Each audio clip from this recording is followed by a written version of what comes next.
There was a basket by the back door, wicker, worn soft at the handle, gone gray where 1,000 evenings of hands had held it, and every evening it came back inside heavier than it went out. Tomatoes still warm from the afternoon sun, a tangle of beans, new potatoes with the dirt still on them, a few eggs if there were hens, whatever the ground behind the house had decided to give that day. Your grandmother carried it in without thinking, set it on the counter, and started dinner from it. No list, no store, no drive, no receipt. The meal that fed everyone at that table came out of a patch of earth smaller than the space you park a car in. By the time this ends, you will understand something almost nobody stops to ask. How one person on a plot that size fed an entire family from the ground behind the house, season after season, year after year, and why almost no one you know could do the same thing now, even if they had to. And here is the part that should bother you. It is not because the land is gone. The land is still there. Most yards are bigger now than hers ever was. It is not because the seeds stopped working or the sun stopped shining or the rain stopped falling. All of that still happens on schedule, whether you notice it or not. Something else was lost, something that lived in her hands and never got written down. And when it went so quietly that no one stood up to mourn it. There was no funeral for it. There was just a slow fading, one generation handing a little less to the next, until one day a whole country of people looked at a packet of seeds and honestly did not know what to do with it. Stay with me because there is one more thing in that yard I want you to notice. It fed them, yes, but feeding them was almost the smallest thing it did. There was something else growing back there, something you could not put in a basket, and it is the thing we miss the most without ever being able to name it. Picture her for a second. It is late summer. The light is going gold and long across the grass. She is out past the clothesline in an old cardigan, moving slowly between the rows, not because she is tired, but because there is no reason to hurry. She knows exactly which plants need her and which ones want to be left alone. She reads the leaves the way you read a face. She has done this so many thousands of times that her body does it without asking her mind for permission. That woman was not special. That is the thing you have to understand. She was ordinary. Almost every house had someone like her. This was not a hobby, and it was not a talent a few lucky people were born with.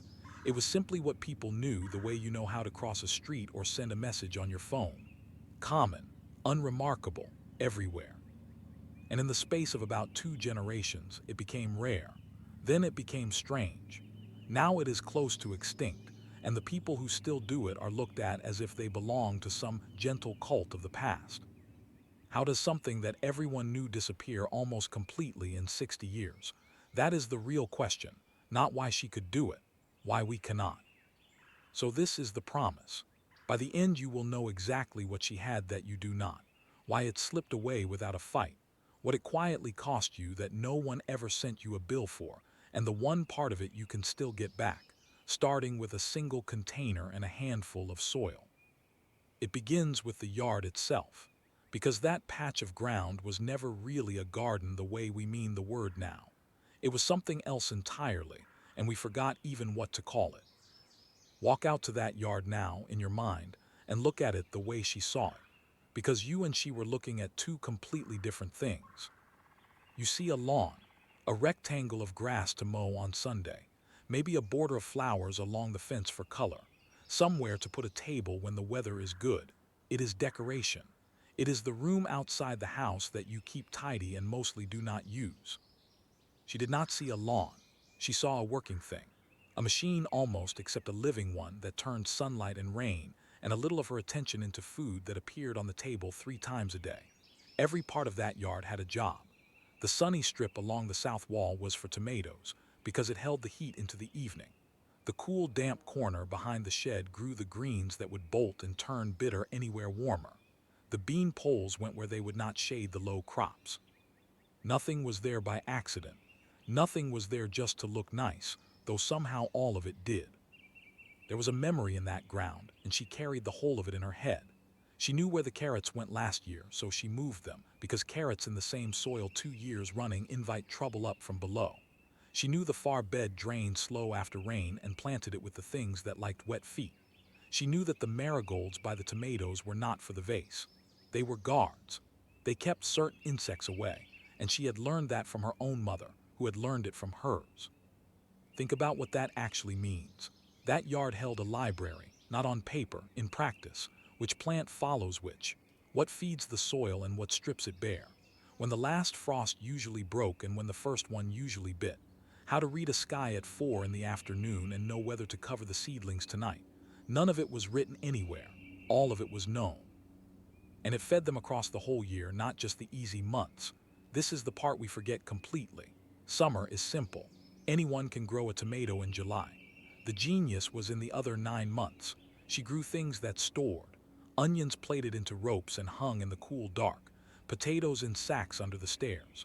Apples wrapped one by one in newspaper so a bruise on one did not rot the rest. She turned the glut of August into jars that opened in February, when the yard outside was black and bare, and there was still color on the table. And she wasted almost nothing, because waste was a kind of forgetting she could not afford. The peelings and the spent leaves went back into a heap in the corner that quietly turned itself into next year's soil. The water she boiled the vegetables in cooled and went out onto the beds. The scraps fed the hens, and the hens fed the family, and what the hens left behind fed the ground, and the ground fed everyone again. It was a circle with no loose ends, and she stood in the middle of it, turning it, the way her mother had, without ever once calling it anything as grand as a system. It was simply how you did not throw away what could still be used. Ask yourself something honest. If the shops closed for a month right now this month, how would you eat? Not in a panic, not on the tins at the back of the cupboard. How would you actually keep eating week after week if the supply simply stopped? She had an answer to that question, and she never had to think about it because the answer was in the yard and in the jars and in her own 2 hands. Self-reliance was not a philosophy she read about. It was Tuesday. That is what the yard really was. Not a garden. A quiet insurance policy against hunger, a pharmacy of fresh food, a classroom, and a kind of savings account you could eat. All of it running on almost no money, powered mostly by knowing what you were doing. And that in the end is the thing that vanished. Not the land, the knowing. Because everything I just described lived in her hands and in her head, and the hands are gone now, and the head was never copied down. So where did it go? To understand that, you have to look at what those hands actually held. Watch her hands for a moment, not her face, her hands. She takes a pinch of soil, rubs it between finger and thumb, and she knows. She knows if it is ready or still too cold and wet from the winter. She knows if it is hungry, if it needs feeding, if it will hold a seed or let it rot. She is not guessing. She is reading, the way you read the weight of a look on someone you love. That knowledge does not come from a book. It comes from 10,000 pinches of soil across 40 years, and it cannot be downloaded, and it cannot be rushed. And when the person carrying it dies with them unless they handed it on first. This is the thing that actually disappeared. Not seeds, not land. This, the unwritten knowing that lived in ordinary hands. Here is what almost no one understands about how she learned it. She did not take a course. There was no beginner's guide, no video, no chart on the wall. She learned it the way you learn a language you are born inside of, by standing next to her own mother in the rows as a small child, being handed things to do, getting them wrong, being shown again. She learned that you firm the soil around a seedling with the side of your hand, not the top, by feeling her mother's hand press hers down onto the earth. She learned the smell of good compost and the different, wrong smell of soil going sour. She learned by her whole body over years, before she was old enough to know she was learning anything at all. That is why it was so strong, and that is why it was so fragile. Strong, because knowledge held in the body does not fade the way facts do. She could not have told you half of what she knew if you sat her down and asked her, but her hands never forgot a word of it. And fragile, because it could only pass one way, from a person doing it to a person beside them doing it too. It could not skip a generation. The moment one link in that chain stopped standing in the rows, everything that link was carrying simply fell on the ground and soaked away. Think of everything that hand knew. How deep to plant a bean versus a lettuce, and why depth even matters. Which weeds to pull and which ones were quietly telling her something about the soil. How to take a cutting from a plant she loved and coax a whole new plant out of it, for free, forever. how to save the seed from the best tomato of the year so that next year's crop was a little more suited to her exact patch of ground than it was before. She was not just growing food. She was slowly breeding a strain of vegetables that belonged to that yard and nowhere else on earth. Say that back to yourself slowly. She could take one plant and make it two. She could take this year and carry it into next year in a paper envelope of dried seed. She never had to buy the beginning of anything twice. The whole system renewed itself out of its own body, and she was the one who knew how to help it. Now hold your own hands up and be honest. Could you look at a patch of bare soil in spring and know what to do first? Could you tell a seedling that needs water from one that is drowning? Could you save a seed, take a cutting, red a leaf? For most of us, the honest answer is no, and there is no shame in that no, because nobody stood beside us in the rows and pressed our hand into the earth. That chain of hands ran unbroken for thousands of years. And then, in the lifetime of people still alive today, it snapped. Which brings us to the hardest question of all. What was happening in those years? The years the basket started coming in lighter, when a whole world quietly decided it did not need to know this anymore. There was no single day it ended. That is what makes it so hard to see. Nobody sent a letter. Nobody made an announcement. The basket by the back door did not vanish overnight. It just started coming in a little lighter each year, and each year that felt normal, and after enough years it was empty, and after a few more it was gone from the doorway altogether, and no one could quite say when. But if you had to point at the years it turned, you would point at the ones just after the middle of the last century. Something new arrived in the town, and it changed everything, and it looked at the time like nothing but good news. A bright building with a huge parking lot and rows of shelves that never ran out. The supermarket. Picture the first time she walked into one. Understand what she was seeing. Tomatoes in the middle of winter. Strawberries in a month strawberries had no business existing in. Food from countries she could not have pointed to on a map, stacked in perfect pyramids under lights that never dimmed. And all of it cheap. Absurdly, impossibly cheap, cheaper than it cost her in seeds and sweat and months of waiting to grow it herself. Now be honest about what you would have felt standing there, not suspicion, relief. This was not a trick played on foolish people. This was a genuinely tempting offer, and it was aimed straight at the hardest parts of her life. The garden was work. It was aching knees in cold spring mud. It was the year the blight took every tomato and there was nothing to be done. It was being tied to the ground, unable to leave for long because something always needed doing. And here was a building that said, quietly, you do not have to do any of that anymore. Just come in, just pay. We have already done it for you. So she took the offer, slowly, reasonably, a little at a time. The far beds went to lawn because the children did not need feeding from them the way they used to. Why break your back on potatoes when a sack of them cost almost nothing at the shop?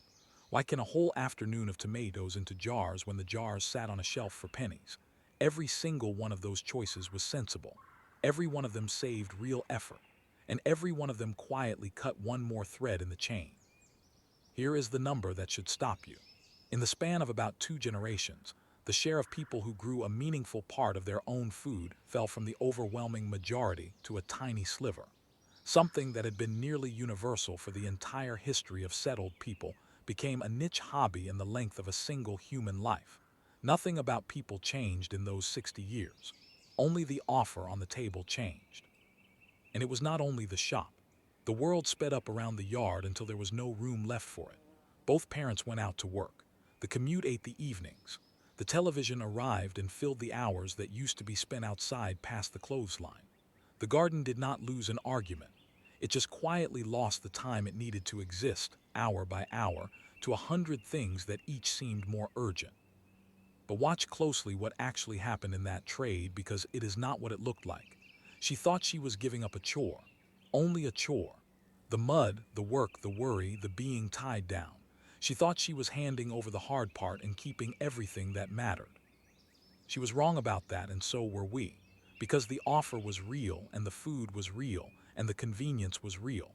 What none of us saw was everything that came bundled invisibly along with the chore. When she set down the basket for the last time, she set down far more than she knew. And to see what, you have to look at what they promised us we were getting instead. The promise was beautiful. That is why it worked. Nobody surrenders something their family did for 1,000 years because of a bad offer. They surrender it for a good one, and this was a very good one. The promise was time. That was the heart of it. Look at all these hours the garden eats, the offer said. The digging, the weeding, the watering in a dry spell, the endless watching. Give us that and we will give you your evenings back. We will give you your weekends. We will give you the freedom to get in the car and drive to the sea for 3 days without lying awake worrying that the whole crop will bolt or wilt or drown while you are gone. Your time is precious. Stop spending it in the dirt. And the promise was choice. The yard could give you what the yard could give you and no more. It gave you what was in season and nothing else. In April, you ate the last of the stored roots and waited. The supermarket tore that whole idea to pieces. Anything, anytime, from anywhere. You were no longer at the mercy of your own small patch of ground and its moods and its failures. You were free of the seasons. You were free of the weather. You were free, it seemed, of limits themselves. And underneath both of those, quietly, the promise was ease. No more failure. This is the one nobody says out loud, but it pulled hardest of all. Gardening breaks your heart on a schedule. You do everything right and the slugs win anyway. A late frost you did not see coming takes the fruit blossom in a single night and there goes the whole apple harvest, months before it started. The shop does not do that to you. The shop is always there, always full, always the same. It took the risk out. And risk is exhausting to carry, year after year, when it is your dinner on the line. Say it plainly because it deserves to be said plainly. This was progress, real progress. Fewer people went hungry. A bad growing year in one place no longer meant empty plates there because food could come from a good year somewhere else. A parent who worked all day did not also have to farm half the night to feed the children. That is not nothing. That is a genuine gift, and it would be a lie to stand here and pretend those people were fools for taking it. So let me be completely fair to the bargain before I turn it over. If you had lived through the back-breaking version of this, the version with no safety net, where a failed harvest meant a hungry winter and there was no bright building to fall back on, you would have run toward that supermarket with open arms. Anyone would. The freedom was not imaginary. The relief was not imaginary. For the first time in the whole story of people, feeding yourself stopped being the central, grinding labor of being alive. But here is where you need to slow down because this is the exact spot where the trick lives if it was a trick at all. The offer was true. Everything it promised, it delivered. You did get the time back. You did get the choice. You did get the ease. Nobody lied to you. They just did not mention the price. Not because they were hiding it necessarily, because they did not know it either. The price was written in a currency no one was measuring yet, and it would not come due for decades, long after the last basket had gone from the last back door and everyone had forgotten there was ever a bill at all. So what was the price? What exactly did we hand over, folded invisibly inside that chore we were so relieved to put down? Add it up, and the number is bigger than anyone guessed. Start with your body, because that is where the first charge landed, and it is the one that shows up in a doctor's office today. When she fed the family from the yard, everyone at that table was eating food that had been alive an hour ago. A tomato picked at the moment it was ready, red all the way through, still holding the warmth of the day. Greens cut for that evening's meal, not greens picked unripe in another hemisphere, chilled, shipped for a week and gassed back to a color that only pretends to be ripeness. The difference is not romance, it is measurable. A vegetable begins to lose its goodness the moment it leaves the plant, and hers had lost almost none. Yours has lost days of it before it ever reaches you. But the food was only the smaller half of the charge. Look at what her body was doing all day long to grow it. Bending, lifting, kneeling and rising 100 times before noon, carrying water, turning heavy earth, reaching, stretching, walking the rows. This was not exercise. Nobody called it exercise. It was just the shape of the day, and it kept her strong and supple into an age when many people now are stiff and fading. She never went to move her body on purpose in a special room, because her body was already moving, for hours, in the open air with a reason. We took that whole day of gentle movement and we replaced it with sitting. Sitting to work, sitting to travel, sitting to rest. And then, feeling that something was wrong, we started paying money to go to a building to lift heavy things up and put them back down again, for no reason, which she would have found completely baffling. Now here is the charge almost nobody sees, and it is the deepest one. There is a thing that happens in your head when your hands are in the soil, and it is not poetry, it is chemistry. Ordinary soil is full of a common bacterium, harmless, that researchers have found acts on the human brain in a way that lifts mood, the way a mild dose of a certain medicine does. Touching the earth, breathing it, working it, quite literally calms the nervous system and raises something in you toward contentment. She got a dose of that every single day and never knew its name. She only knew that she felt better out there, that the worries got smaller between the rows, that a bad mood rarely survived an hour with her hands in the ground. There is more. The sunlight she stood in for hours built something in her bones that a pill still struggles to match, and the open air moved through her lungs instead of the same recycled indoor air we now breathe from morning to night. Even the small cuts and scrapes of the work, the ordinary contact with a living, unsterile world, kept her defenses awake and practiced in a way that a life lived entirely indoors, wiped clean of everything, quietly never does. She was not avoiding the world out there. She was steeped in it daily, and her body was the stronger for the steeping. We swapped that daily dose for a screen. And then we wondered, as a whole society, why a quiet flood of unease rose up in us that no amount of comfort seemed to touch. Added up, we lost the freshest food. We lost the daily movement that kept us strong. We lost the direct, physical, chemical calm of contact with the living ground. We lost the deep steadiness of knowing we could feed ourselves if we had to. And we lost the thing that comes from watching something you tended come slowly to life under your care, which turns out to be one of the oldest medicines there is for a heavy heart. None of it showed up on a receipt. That is the cruelty of this particular bill. The supermarket saved you an hour and charged you nothing at the till. The cost came out of a different account, slowly, over decades, and it was paid in stiffness and restlessness, and a low background sadness that a whole industry now exists to treat. And still, knowing all of that, most people do not go back. Most people cannot go back, which forces the sharpest question in this whole story.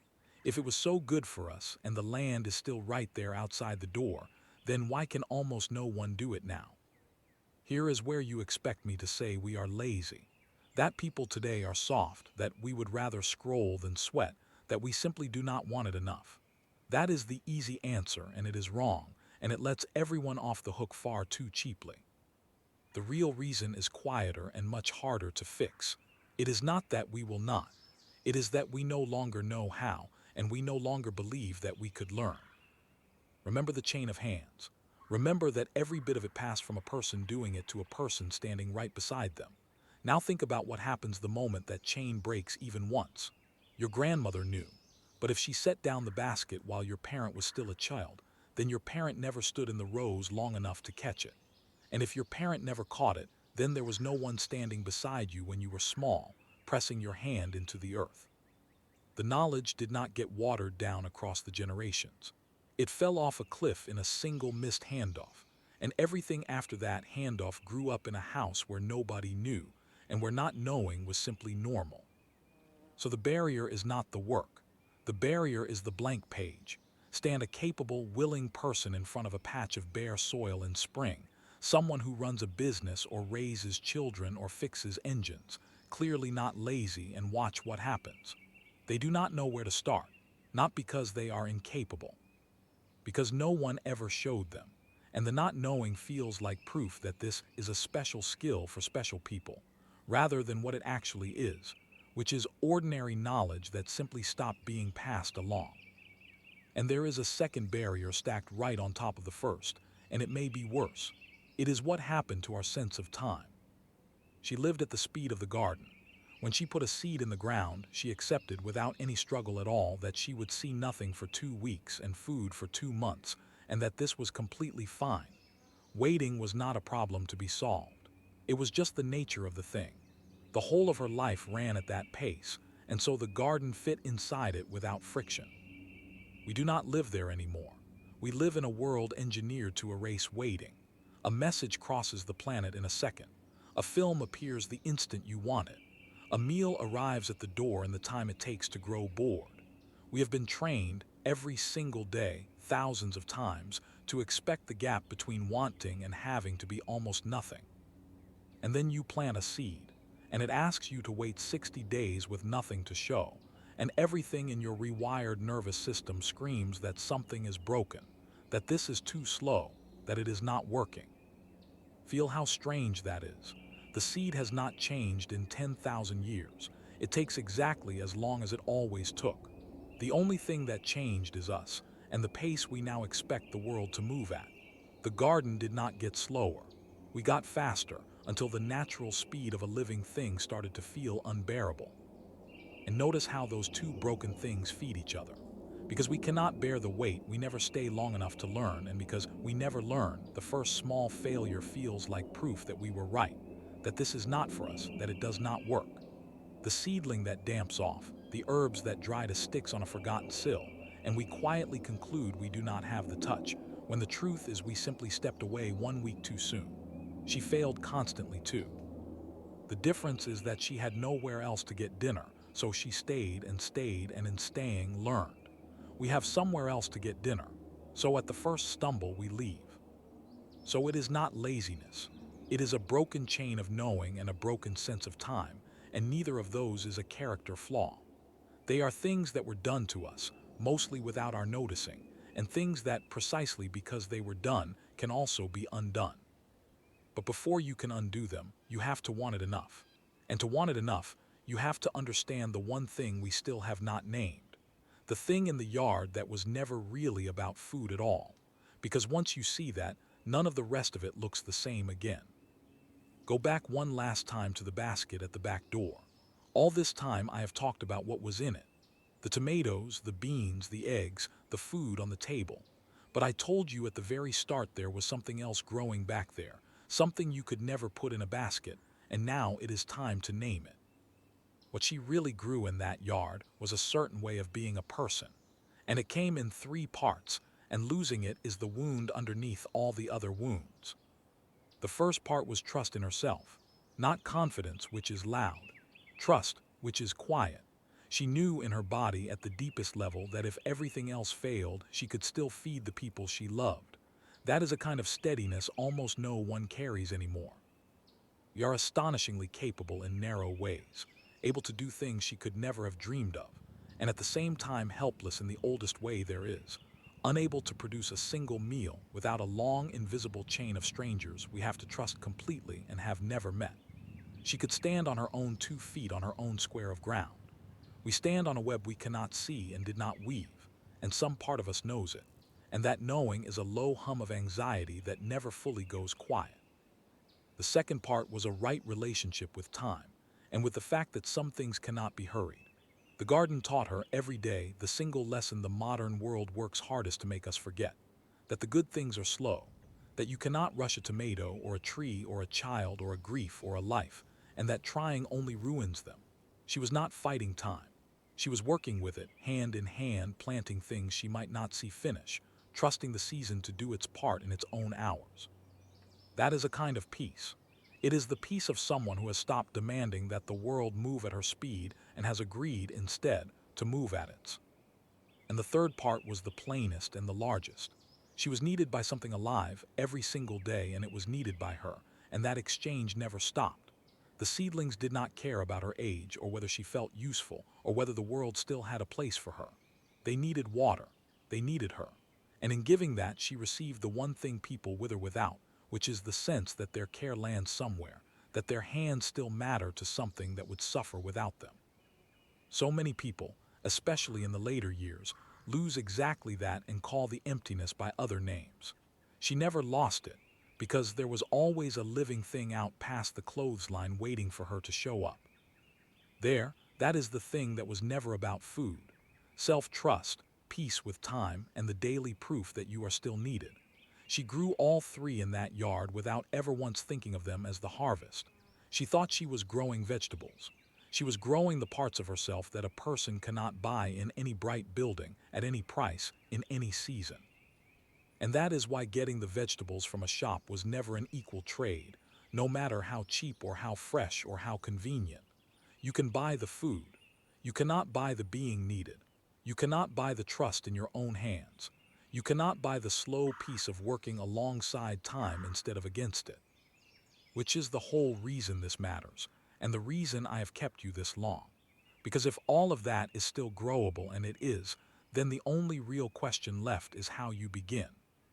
So let me take away every excuse you might be reaching for, one at a time, because I promised you at the start that there was a way back, and there is, and it is far smaller than you fear. You do not need her yard.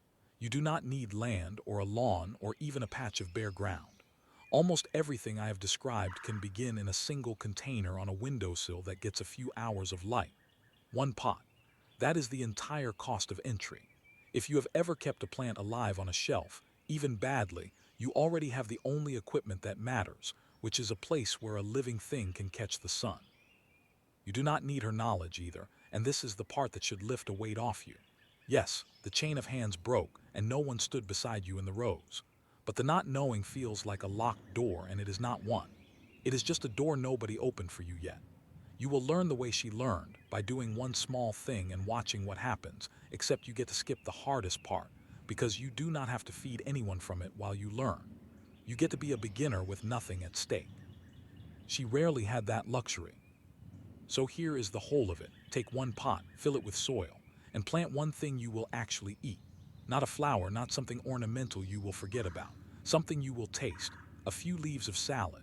A pot of herbs on the kitchen sill, basil or mint or parsley, the kind you would otherwise buy wrapped in plastic and let rot in the drawer. One tomato plant on a balcony in a bucket. That is it. That is the doorway, and it is standing open. Now hear what will actually happen, because it is not mainly about the food. The food is almost a trick, a reason to get your hands in the soil so the real thing can start.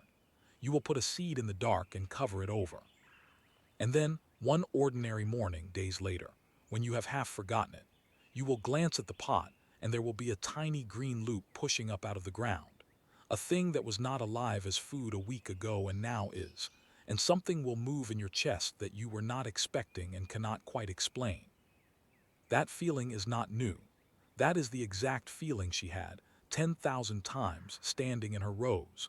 That is the chain of hands, reaching across all those broken years, finding you at your windowsill and pressing your hand down into the earth at last. It was never really gone. It was only waiting for someone to plant something again.